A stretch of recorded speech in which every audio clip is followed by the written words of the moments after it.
Hi friends, ನಮಸ್ಕಾರ ಎಲ್ರಿಗೂ. ಇವತ್ತಿನ ವಿಡಿಯೋದೊಳಗೆ ಪಡ್ಡು ಹೆಂಗೆ ಮಾಡೋದು ಅಂತೇಳಿ ತೋರಿಸ್ಕೊಡಕತ್ತೀನಿ. ಸುಮಾರು ಜನಕ್ಕೆ ಗೊತ್ತಿರ್ತೈತಿ, ಆದ್ರೆ ನಾನು ಯಾವ ರೀತಿ ಮಾಡ್ತೀನಿ ಅಂತೇಳಿ ವಿಡಿಯೋದಲ್ಲಿ ಶೇರ್ ಮಾಡ್ಕೊಳಕತ್ತೀನಿ. ನಾನು ಲಾಂಗ್ ವಿಡಿಯೋದಲ್ಲಿ ಸುಮಾರು ಸಾರಿ ಶೇರ್ ಮಾಡಿದ್ದೀನಿ, ಆದರೆ ನನಗೆ ಸುಮಾರು ಜನ ಕಮೆಂಟ್ ಮಾಡ್ತಿದ್ರು ಸಪ್ರೇಟಾಗಿ ಒಂದು ವಿಡಿಯೋ ಹಾಕ್ರಿ, ನಮಗೂ ನೋಡೋಕೆ ಈಸಿ ಆಗ್ತೈತಿ ಮತ್ತು ಸರ್ಚ್ ಮಾಡೋಕ್ಕೂ ಈಸಿ ಆಗ್ತೈತಿ ಅಂತೇಳಿ.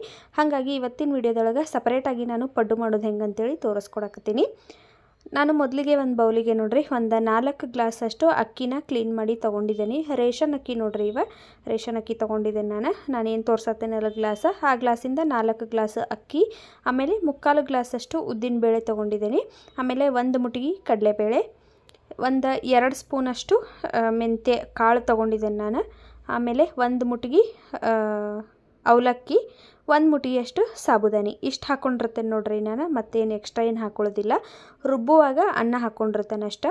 ಅವಲಕ್ಕಿನ ನೀವು ರುಬ್ಬುವಾಗೂ ಒಂದು 10 ನಿಮಿಷ ನೆನೆಸ್ಕೊಂಡ್ರೆ ಸಾಕಾಗ್ತತಿ. ಆದ್ರೆ ನಾನು ಯಾವಾಗಲೂ ಇದೇ ಥರ ನಾನು ಒಟ್ಟಿಗೆ ಸೇರಿಸೇನೆ ನೆನೆ ಇಟ್ಟಿರ್ತೇನೆ. ಇವಾಗೆಲ್ಲನೂ ಮಿಕ್ಸ್ ಮಾಡಿಕೊಂಡು ಒಂದು 4ರಿಂದ 5 ಸಾರಿ ಚೆಂದಾಗ ಕ್ಲೀನ್ ಆಗೋವರೆಗೂ ತೊಳ್ಕೊಂಡೇನೆ ನೋಡ್ರಿ. ತೊಳೆದು ಇವಾಗ ಇದಕ್ಕೆ ಮುಳುಗೋ ಅಷ್ಟು ನೀರು ಹಾಕ್ಕೋಬೇಕು. ನೀರು ಹಾಕಿ ಒಂದು 4ರಿಂದ 5 ತಾಸು ನಾವು ನೆನೆಯಾಕಿಡಬೇಕು. ಮಧ್ಯಾಹ್ನ ಒಂದು 12 ಗಂಟೆ ಹಂಗೆ ನೆನೆಸಿರ ಸಾಕು. ಸಂಜೆ ಮುಂದೆ ಒಂದು 5 ಗಂಟೆ ಅಥವಾ 6 ಗಂಟೆ ಹಂಗೆ ನಾವು ರುಬ್ಬಿ ಬಿಡ್ಬೋದು. ಮಿನಿಮಮ್ 4 ತಾಸಾದರೂ ನೆನಿಬೇಕು ನೋಡ್ರಿ. ಒಂದು 5 ತಾಸು ನೆನೆದ ಮೇಲೆ ನಾನಿವಾಗ ರುಬ್ಬಾಕತ್ತೀನಿ. ನೀವು ಗ್ರೈಂಡರ್ ಇದ್ರೆ ಗ್ರೈಂಡ್ರಲ್ಲಿ ಒಟ್ಟಿಗೆನ ರುಬ್ಬಬೋದು, ಆದರೆ ನಾನು ಮಿಕ್ಸಿ ಜಾರಲ್ಲಿ ಹಾಕಿ ರುಬ್ಬಾಕತ್ತೀನಿ.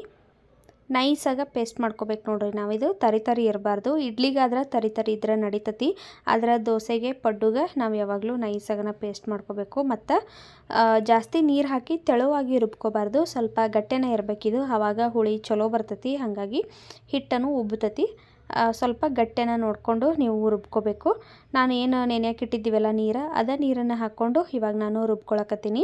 ಯಾಕಂದ್ರೆ ನಾನು ಕ್ಲೀನಾಗಿ ತೊಳೆದು ಚಲೋ ನೀರನ್ನು ಹಾಕಿಟ್ಟಿದ್ನಿ, ಹಾಗಾಗಿ ಅದೇ ನೀರನ್ನು ನಾನು ಯೂಸ್ ಮಾಡಿಕೊಂಡು ರುಬ್ಬಿರ್ತೇನೆ ನೋಡ್ರಿ. ಇವಾಗ ಅಗದಿ ನೈಸಾಗ ನಾನು ರುಬ್ಕೊಂಡಿದ್ದೀನಿ. ಇದನ್ನು ಒಂದು ಪಾತ್ರೆಗೆ ಇವಾಗ ತೆಕ್ಕೊಳಕತ್ತೀನಿ.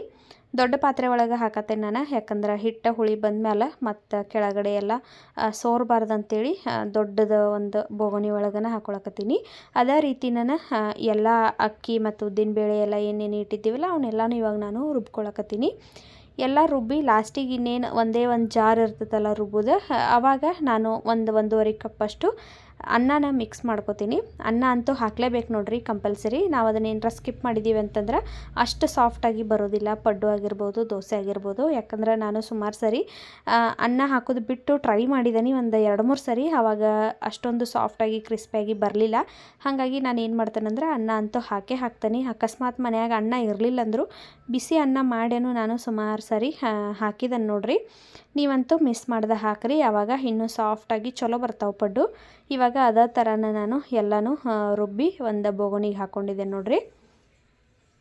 ಇವಾಗ ಇದಕ್ಕೆ ನಾನು ಒಂದು 1/4 ಚಮಚದಷ್ಟು ಸೋಡಾ ಹಾಕ್ಕೊಳಕತ್ತೀನಿ, ಅಡುಗೆ ಸೋಡಾ. ಆಮೇಲೆ ರುಚಿಗೆ ತಕ್ಕಷ್ಟು ಉಪ್ಪು ಹಾಕ್ಕೊಳಕತ್ತೀನಿ. ನೀವು ಇವನ್ನೆರಡನ್ನೂ ಬೆಳಗ್ಗೆನೂ ಮಿಕ್ಸ್ ಮಾಡ್ಕೋಬೋದು, ಆದರೆ ಥಂಡಿದ್ದಾಗ ರಾತ್ರಿ ನಾನು ಎಲ್ಲ ಹಾಕಿಡಬೇಕು, ಆವಾಗ ಹಿಟ್ಟು ಉಬ್ಬುತ್ತತಿ. ಬ್ಯಾಸ್ಗಿದ್ದಾಗ ನಾವು ಬೆಳಗ್ಗೆನ ಹಾಕೋಬೋದು, ಯಾಕಂದ್ರೆ ಆವಾಗ ಬೇಗ ಹಿಟ್ಟು ಹುಳಿ ಬರ್ತತಿ ಮತ್ತು ಉಬ್ಬುತ್ತತಿ. ಹಾಗಾಗಿ ನಾವು ಬ್ಯಾಸ್ಗೆ ಒಳಗೆ ಬೆಳಗ್ಗೆನ ಹಾಕೋಬೋದು. ನಾನಿವಾಗ ಥಂಡಿ ಇರೋದ್ರಿಂದ ಸಂಜೆ ಮುದ್ದನ ಹಾಕಿ ರುಬ್ಬಿಡಾಕತ್ತೀನಿ. ಮತ್ತು ಸೌಟೊಳಗೆ ಇದನ್ನು ತಿರುಗಬೇಡ್ರಿ, ಈ ರೀತಿ ಕೈಯಲ್ಲೆನ ಮಿಕ್ಸ್ ಮಾಡಿರಿ. ನಾವು ಕೈಯಲ್ಲೆನ ಮಿಕ್ಸ್ ಮಾಡಿದ್ರೆ ಅಷ್ಟೇ ಉಬ್ಬುತ್ತತ್ತಿದ್ದೀವಿ. ನೀವು ಸೌಟಲ್ಲಿ ಮಿಕ್ಸ್ ಮಾಡಿಟ್ರೆ ಅಂದ್ರೆ ಒಂದೊಂದು ಸರಿ ಉಬ್ಬುದಿಲ್ಲ. ಹಾಗಾಗಿ ಕೈಯಲ್ಲೆನ ಮಿಕ್ಸ್ ಮಾಡಿಕೊಂಡು ನಾನಿವಾಗ ಇದನ್ನು ರಾತ್ರಿ ಎಲ್ಲ ನೆನೆ ಇಡಾಕತ್ತೀನಿ ನೋಡ್ರಿ, ಅಂದ್ರೆ ಉಬ್ಬಾಕ ಬಿಡಾಕತ್ತೀನಿ. ಬೆಳಗ್ಗೆ ಅನ್ಗೊಡಕ್ಕೆ ಹಿಟ್ಟು ಈ ರೀತಿ ಹುಳಿ ಬಂದತ್ ನೋಡ್ರಿ, ಎಷ್ಟು ಚಂದ ಬಂದತ್ ಅಂತೇಳಿ ನೋಡ್ತಿರ್ಬೋದು ನೀವು. ಒಂದು 7ರಿಂದ 8 ತಾಸಂತೂ ನಾವು ಬಿಡಬೇಕು ಅದನ್ನು ರುಬ್ಬಿ, ಆವಾಗ ಈ ರೀತಿ ಹುಳಿ ಬರ್ತೈತಿ. ಯಾವಾಗಲೂ ಸಾಮಾನ್ಯವಾಗಿ ಎಲ್ಲರೂ ಏನು ಮಾಡ್ತಾರಂದ್ರೆ ಅದು ಬೆಳಗ್ಗೆ ನೆನೆ ಹಾಕಿ ಸಂಜೆಗೆ ರುಬ್ಬಿಡ್ತಾರೆ, ಬೆಳಗ್ಗೆ ನಾಷ್ಟಕ್ಕೆ ರೆಡಿ ಮಾಡ್ಕೋತಾರೆ. ನಾನು ಅದೇ ರೀತಿನ ಮಾಡಿದ್ದೀನಿ ನೋಡ್ರಿ. ನೋಡ್ತಿರ್ಬೋದು ಹಿಟ್ಟು ಎಷ್ಟು ಚಂದ ಹುಳಿ ಬಂದತ್ತಂತೇಳಿ. ಇವಾಗ ಪಡ್ಡು ಮಾಡೋಕ್ಕೆ ಹಿಟ್ಟು ರೆಡಿ ಆಗೈತಿ. ಇನ್ನು ಪಡ್ಡು ತವ ಮೇಲೆ ಹಾಕಿ ರೆಡಿ ಮಾಡಿದ್ದೀವಿ ಅಂತಂದ್ರೆ ಪಡ್ಡು ರೆಡಿ ಆಗಿಬಿಡ್ತಾವೆ. ಪಡ್ಡು ತವಾಗ ಇವಾಗ ಫಸ್ಟು ಕಾಯಕ್ಕಿಟ್ಟೆನೆ ನಾನು, ಅದು ಸ್ವಲ್ಪ ಬಿಸಿ ಆದಮೇಲೆ ಎಣ್ಣೆ ಹಾಕ್ಕೊಳತ್ತೇನೆ ನೋಡ್ರಿ. ಅದಕ್ಕೆ ಇದು ಕ್ಯಾಸ್ಟ್ ಐರನ್ ತವ. ನೀವು ನಾನ್ ಸ್ಟಿಕ್ ತವಾದಲ್ಲಿ ಮಾಡೋದ್ರೂ ಚಲೋ ಬರ್ತಾವೆ, ಆದರೆ ನಾನ್ ಸ್ಟಿಕ್ ತವಾನ ಯೂಸ್ ಮಾಡೋದು ಹೆಲ್ತಿಗೆ ಅಷ್ಟೊಂದು ಒಳ್ಳೆಯದಲ್ಲ. ಹಾಗಾಗಿ ಕ್ಯಾಸ್ಟ್ ಐರನ್ ತವಾನ ಯೂಸ್ ಮಾಡಿರಿ. ನಾನು ಇವಾಗ ಒಂದು 2 ವರ್ಷದಿಂದ ಇದೇ ತವಾನ ಯೂಸ್ ಮಾಡಕತ್ತೀನಿ. ಇದ್ರೊಳಗಂತೂ ಮಾಡಿ ಮಾಡಿ ಮಾಡಿ ಇದು ಚಲೋ ಆಗಿಬಿಟ್ಟತಿ ಪಡ್ಡು ತವ. ನೀವು ಹೆಂಗೆ ಹಾಕಿರೋನು ಅಷ್ಟೇ ಚಲೋ ಆಕ್ಕಾವು ಪಡ್ಡು. ನೋಡಿರಿ ಇವಾಗ ಎಲ್ಲಕ್ಕೂ ಎಣ್ಣೆ ಹಚ್ಚಿ ನಾನು ಹಿಟ್ಟನ್ನು ಹಾಕ್ಕೊಳಕತ್ತೀನಿ. ಇವಾಗ ನಾನು ಲೋ ಫ್ಲೇಮ್ ಒಳಗೆ ಇಟ್ಕೊಂಡು ಹಾಕೋತೀನಿ. ಎಲ್ಲ ಹಾಕ್ಕೊಂಡಾದ್ಮೇಲೆ ಮೀಡಿಯಮ್ ಫ್ಲೇಮ್ ಒಳಗೆ ಇಟ್ಕೊಂಡು ನಾವು ಇದನ್ನ ಸ್ಟೀಮ್ ಮಾಡ್ಕೋಬೇಕು. ಆವಾಗ ಚಲೋತ್ತಾಗ ಕ್ರಿಸ್ಪಿಯಾಗಿ ಆಗ್ತಾವೆ. ಹೈ ಫ್ಲೇಮಲ್ಲಿ ಇಟ್ಕೊಂಡ್ಬಿಟ್ಟಿವಿ ಅಂತಂದ್ರೆ ಹೊತ್ತಿ ಬಿಡ್ತಾವೆ. ನಾವು ಕಡಲೆಬೇಳೆನ ಜಾಸ್ತಿ ಹಾಕೋಬಾರ್ದು, ಯಾವಾಗಲೂ ಜಾಸ್ತಿ ಹಾಕ್ಕೊಂಡ್ರೆ ಜಾಸ್ತಿ ಹೊತ್ತತಾವೆ. ಹಾಗಾಗಿ ಒಂದೇ ಒಂದು ಮುಟ್ಟಿಗೆ ಅಷ್ಟು ಹಾಕೋರಿ.